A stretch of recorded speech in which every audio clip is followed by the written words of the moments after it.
Con el ascenso de Enrique como rey de la Francia Oriental en el año 919, ya se puede empezar a hablar de Germania, Germania en latín o simplemente Alemania en castellano, porque la Francia Oriental ya no está reinada por la dinastía carolingia.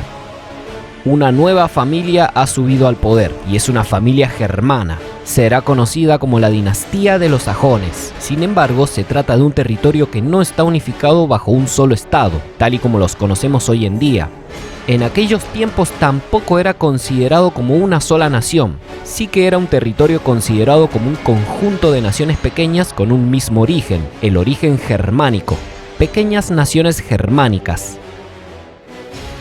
Germania es el nombre que los romanos le dieron a este territorio de Europa Central y Enrique es coronado como rey de esta Francia Oriental, pero no está ni unificada ni centralizada, y ahora que no están los carolingios, mucho menos que antes, porque los nobles germánicos se van a disputar el poder. Germania es un concepto mucho más cultural que político. De hecho, después de Carlomagno y su hijo Ludovico Pío, se siguió con la tradición de coronar a emperadores occidentales, pero estos ya no tuvieron nada que ver ni con la Francia occidental ni con la Francia oriental. Este honor quedó vinculado más bien a los reyes de Italia, pero ser coronado como emperador es más bien una continuidad simbólica, no práctica, porque ya no existe ningún imperio. Enrique es un sajón, uno de los grandes pueblos germánicos, y empieza su reinado teniendo una batalla con los magiares húngaros, la batalla de Puchen.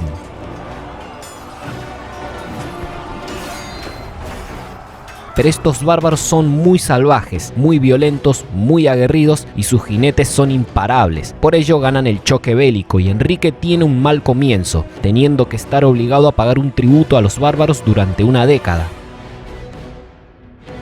Los húngaros se están convirtiendo en un dolor de cabeza para los pueblos germánicos, pero Enrique va a dedicar años en fortificar castillos en el sur de Germania, en aumentar las defensas y en fortalecer una estructura de gobierno vinculada a la iglesia, retomando así la vieja costumbre carolingia de formar una estructura de gobierno religiosa y muy disciplinada. Y lo más importante, Enrique va a centrarse en modificar a su ejército, reformando y creando una potente caballería pesada para enfrentarse a los húngaros. En el año 933, Enrique decide que no quiere hacer el pago del tributo y la cosa se va a solucionar en el campo de batalla, la batalla de Merseburgo. Dos ejércitos duros, uno es un ejército bárbaro y el otro es un ejército cristiano, pero esta vez los germanos aplastan a los magiares con un único ataque directo, frontal y muy bien coordinado, dejando bien patente la disciplina de esta fuerza germánica y cristiana. Una que aplastó al salvaje y brutal ejército magiar y que tardará tiempo en recuperarse.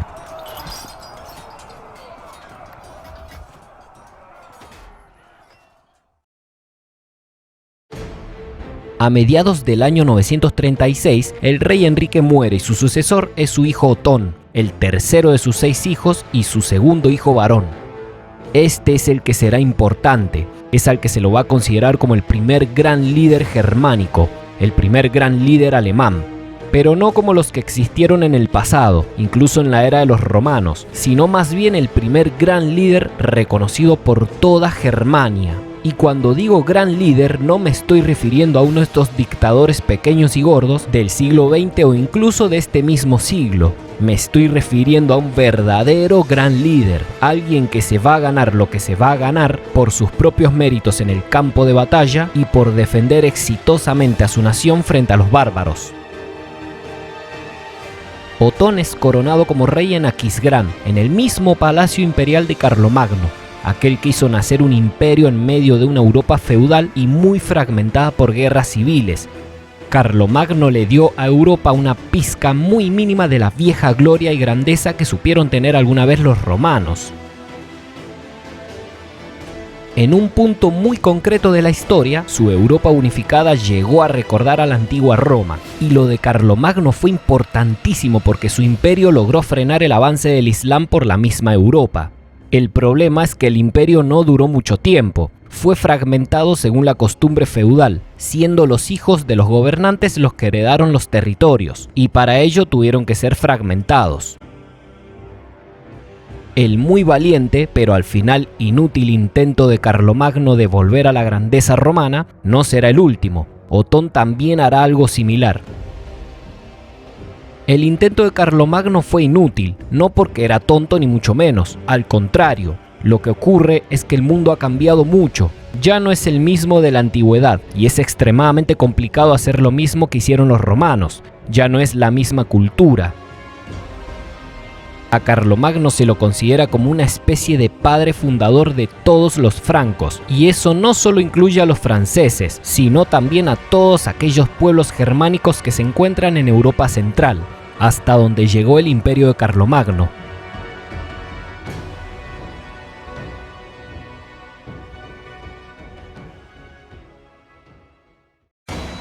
Enrique pudo haber dividido toda la Francia oriental y sus grandes ducados entre sus hijos, pero decidió no hacerlo, rompiendo con una larga tradición feudal. Pero también es un pequeño paso de los miles que se tienen que hacer para crear algo nuevo, algo más grande, una Germania unificada, porque ahora para todo este territorio solamente hay un rey, no varios.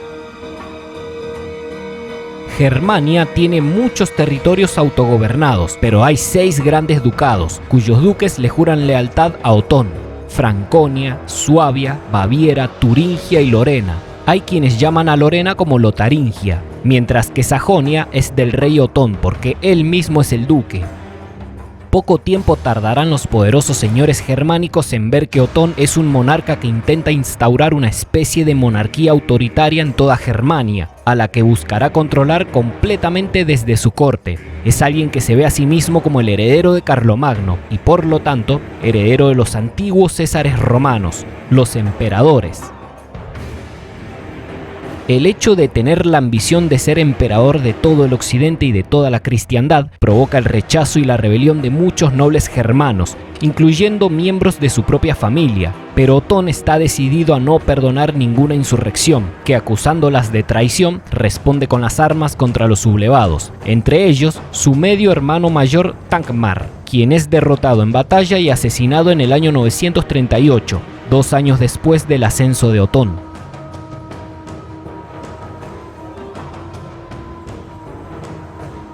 En pleno feudalismo, un monarca tiene como costumbre reinar marchando por todo su país junto a sus tropas y a su séquito, porque no existe la centralización ni las grandes capitales administrativas, además de que los caminos romanos no han sido mantenidos con el pasar de los siglos, y estos caminos eran esenciales para la civilización, no solo para el gobierno, sino también para el comercio y la unión de los pueblos lejanos, y lo peor de todo es que en el caso de Germania, ni siquiera hay caminos romanos ni ruinas romanas, porque su civilización no llegó a este lugar. Por lo tanto, los germanos parten en desventaja con respecto a los franceses, a los hispanos o a los británicos. Lentamente y con el pasar de las décadas, se irán levantando pueblos pequeños que a la larga se irán convirtiendo en ciudades, iglesias y catedrales, nuevos caminos y nuevos mercados. Un ejemplo de esto es un pueblo pequeño de la misma Sajonia de Otón, Magdeburgo, que en estos años se convierte en una ciudad importante, con su propio palacio imperial, una gran catedral, pequeños monasterios y mercados más grandes, además de que es fortificada y rodeada por una gran muralla. Otón se ve a sí mismo como el protector de la civilización germánica, pero ahora no solo tiene que luchar contra las invasiones bárbaras del exterior, sino también contra los señores rebeldes que se han sublevado y no lo reconocen como rey de la Francia oriental, porque se sabe que está intentando centralizar el poder de toda Germania bajo una sola corona, la de él como rey de todos los germanos. Otón también sigue con la política de su padre Enrique de otorgar armas y tierras a los campesinos a cambio de que la trabajen, de lealtad y de guardar granos para los nobles germanos. Si hacen esto, el pacto feudal se cumple y cada vez que una oleada de bárbaros venga a invadir, los señores y los caballeros de Otón vendrán en su ayuda. Poco a poco, Otón se va construyendo un nombre propio e importante. Antes de ser rey, ya tenía experiencia militar combatiendo contra los eslavos más allá de las fronteras orientales de Sajonia. Ha derrotado a su medio hermano mayor, quien terminó muerto después de rebelarse contra él. Y un año después surge una nueva rebelión en su contra, cuando el duque Berardo III de Franconia se niega a reconocerlo como rey de Germania, pero esta vez cuenta con el apoyo de 2 nobles poderosos, el duque Gilberto de Lotaringia y el hermano menor del rey Otón, Enrique.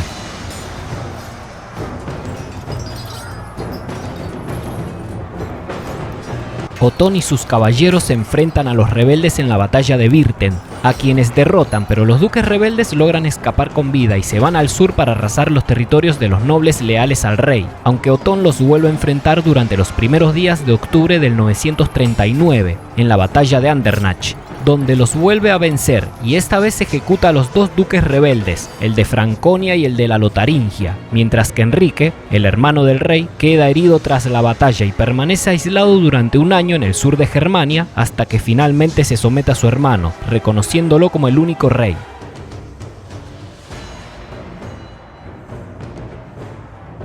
Los primeros 5 años de Otón como rey estuvieron marcados por la guerra nobiliaria germánica. Durante los 10 años siguientes, toda la década del 40, Otón ejercerá un dominio como un rey consolidado. Eso sí, envuelto en una gran tensión entre los nobles germanos. Además, realiza campañas militares en territorio oriental, donde están los bárbaros eslavos. Más allá de las fronteras surorientales, otro rebelde se alzó contra el dominio germano, el príncipe checo Boleslao de Bohemia, también derrotado ante los soldados y los caballeros del rey Otón, por lo que el ducado de Bohemia, si bien se mantiene independiente y autónomo, sigue siendo vasallo del rey de la Francia oriental. De ahora en adelante, el príncipe de Bohemia será aliado del rey Otón. Incluso lo apoyará enviando caballeros checos contra un enemigo mayor cuando Otón tenga que enfrentar a su mayor batalla en Baviera, la batalla de Lechfeld, contra los magiares de Hungría. Desde el año 933, en Borgoña se estableció un reino con capital en Arles, tras la unificación de la Alta Borgoña con la Baja Borgoña. Aquí también surgen conflictos que es de interés de la corte germánica, ya que al morir el rey Rodolfo II de Borgoña, aliados de los germanos, uno de sus rivales toma el poder, un franco que es el rey del norte de Italia, Hugo de Provenza.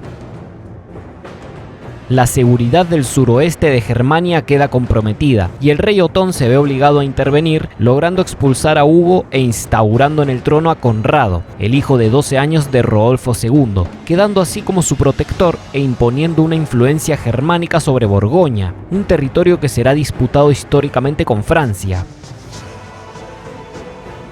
En el norte de Italia también hay una guerra nobiliaria por el trono italiano, y en noviembre del 950 muere misteriosamente Lotario II, quizás envenenado por uno de sus rivales. Sea como sea, uno de estos rivales se convierte en el nuevo rey de Italia, Berengario II. Adelaida de Borgoña, la viuda del rey envenenado, escapa de prisión y va en busca de la protección de un rey que ha demostrado ser bueno en el campo de batalla, el propio Otón, a quien le ofrece lo único que puede ofrecerle, su mano de esposa. Consciente de que no solo podría ser el rey de Germania, sino también el rey de Italia, Otón acepta la propuesta de Adelaida, algo que le podría otorgar un gran poder político y militar. Le otorgaría el derecho a heredar el trono italiano. Por ello, la corte de Otón planifica una expedición a Italia, pero mientras el rey prepara su campaña en suelo italiano, surge otro conflicto nobiliario, esta vez con uno de sus hijos. El hijo mayor de Otón es el duque de Suabia, Liudolfo. Invade el norte de Italia por su cuenta, pero no puede sostener una campaña en este suelo italiano con sus tropas tan pequeñas, por lo que su padre Otón se ve obligado a cruzar los Alpes mucho antes de lo planeado para rescatar a su hijo y a sus hombres. En el norte de Italia, el ejército de Otón marcha por los caminos romanos hasta que llega a la ciudad de Pavía, donde revive una vieja tradición carolingia, siendo proclamado como rey de los francos y de los lombardos, refiriéndose a los francos orientales o los germanos y a los italianos del norte, que muchos de ellos descienden de los lombardos, mientras que Berengario II se ve obligado a huir de Pavía para no ser asesinado, pero mientras siga con vida, la corona de Italia seguirá estando disputada. El conflicto entre padre e hijo se agrava cuando Otón se casa por segunda vez en el año 951, con Adelaida. Peor se pone cuando tiene un hijo con ella. El nacimiento de este hijo llamado Enrique provoca la ira de Liudolfo, porque cree que su posición de heredero está en peligro, ya que él era considerado como el legítimo sucesor de Otón, pero el nacimiento de Enrique y la nueva esposa del rey lo complica todo. Liudolfo tiene muy claro la realidad de la tradición, ya no es el legítimo heredero de Otón, porque su madre murió y el rey tiene una nueva esposa. Por ello le declara la guerra a su padre y para combatirlo no solo se aliará con nobles germanos, aquellos que no aprueban este nuevo matrimonio porque no quieren que su rey se case con una extranjera por medio a un cambio o a un desplazamiento del poder hacia Italia. Liudolfo también irá en busca del aliado menos esperado. Los magiares invaden el sur de Germania en el año 953, causando grandes estragos y una feroz masacre allá por donde pasan, y es justamente con estos bárbaros con quien Liudolfo decide unir fuerzas para combatir a su padre. Los magiares suelen dejar un gran rastro de sangre y de violencia en cada pueblo y granja germánica que dejan arrasada. Son el enemigo principal de los germanos. Cada uno de los grandes ducados son invadidos y saqueados mediante ataques relámpagos de la veloz caballería húngara, a excepción del ducado de Suabia, el de Liudolfo, ya que ahora se alió con el caudillo magiar, Buk-Su.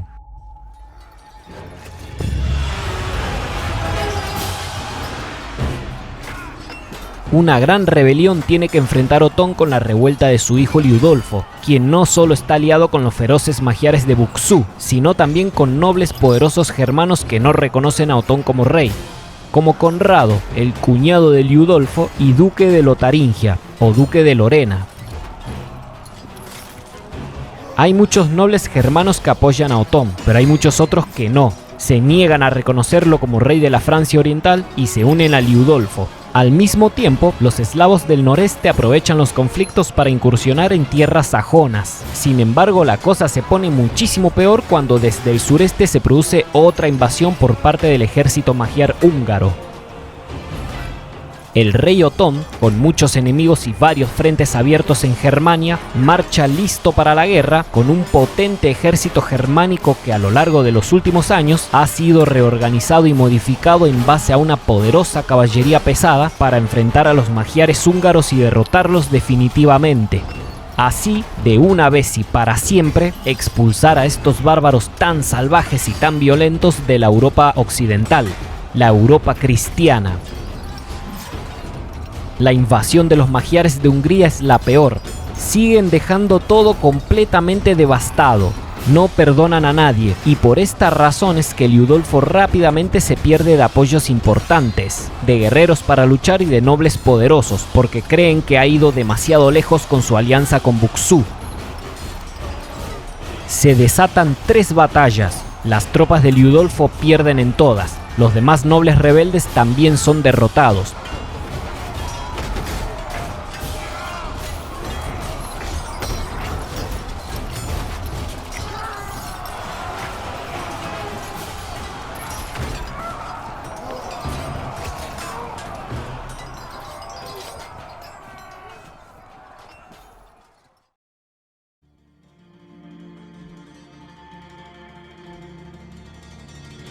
Liudolfo se exilia y desaparecerá durante un tiempo, hasta que varias semanas después, mientras el rey está cazando con su séquito y otros nobles, aparece Liudolfo ante ellos en un estado terrible, muy sucio y con la ropa toda destrozada, demostrando que ha estado malviviendo. Está todo andrajoso. Muestra humildad y pone su destino en manos de su padre, pero a pesar de la rebelión que desató, Otón sigue siendo su padre y lo mira con ojos de padre. El rey lo perdona y Liudolfo demuestra arrepentimiento, entonces se lo priva de títulos nobiliarios y jura obedecer la voluntad de su padre para siempre, así también como ser castigado con la muerte si no lo hace. Y Otón, un rey cristiano de tradición, muestra clemencia y piedad.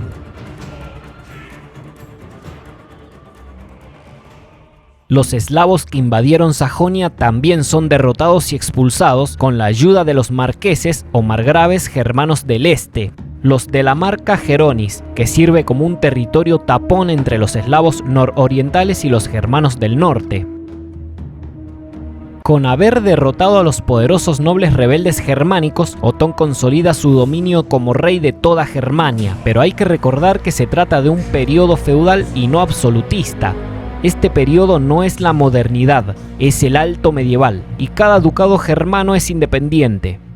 Otón solamente tiene un control absoluto sobre Sajonia, pero sí que es reconocido como el soberano de todos los germanos. Una vez derrotados sus enemigos internos, ahora toca el turno de un enemigo mucho peor y más poderoso, los magiares de Hungría, que en los últimos años se han convertido en una pesadilla para los germanos. Para hacer frente a este poderoso enemigo extranjero, el rey Otón lograría unir por primera vez a un poderoso ejército compuesto por guerreros de toda Germania.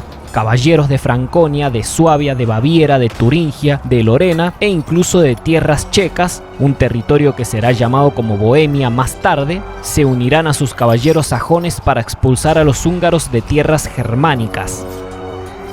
La batalla que libren los germanos del rey Otón contra los magiares húngaros será más importante que cualquier batalla que haya librado Otón hasta el momento. De hecho, el resultado del combate será aquello que lo termine catapultando en la historia, aquello que logrará consolidar definitivamente su reinado en el centro germánico.